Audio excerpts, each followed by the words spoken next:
Ders yazıldı kadere, güzel günler başka sefere.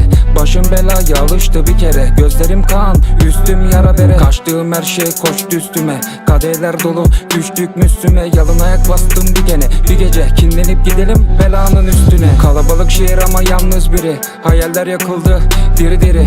Kül olan gençlik cenaze evi, ömrüm yıllanmış şarap gibi.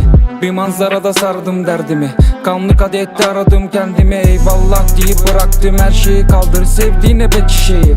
Bulacaklar bizi dönünce köşeyi, ilaçlardan bekledik gülmeyi. İstemedim gerçeği görmeyi, hayattan bunalan yakacak kendini. Pusula karanlık kan revan halim, bir sokakta yandı gençliğim. Kaybettim her şeyin sonunda kazandım ömrümü, kendime sözüm var benim. Tanrımdan huzur diledim, sonla bıçakları biledim.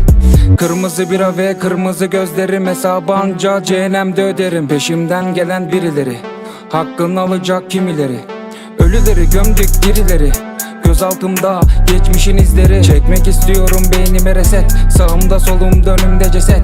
Çekildim sineye beklentim kısmet, o güzel günleri gasp et. Unut geçmişi ve hazmet, çık yangından haline şükret. Sadece hayatın kerisin, öldün sandın ama dirisin. Kendine bak, yangın yerisin, sen de onlara göre birisin. Geçtik oraları, doldur gelsin, Tanrım biraz huzur versin. Kim ömrünü ortaya sersin, sen kendine gel, giden gitsin. Kendime sordum hep nedeni, peşimde ecel, elimde kefeni. Herkes birinin katili, kül olan ömrün kim sebebi? Gece yazı, biram kırmızı, bitmedi gençlik yası.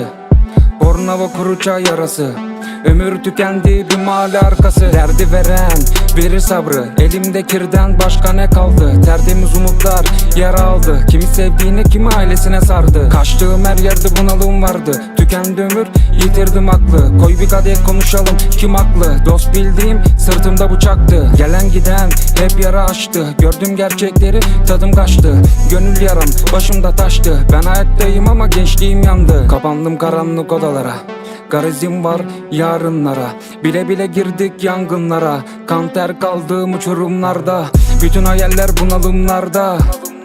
Bunalımlarda, bütün hayaller bunalımlarda.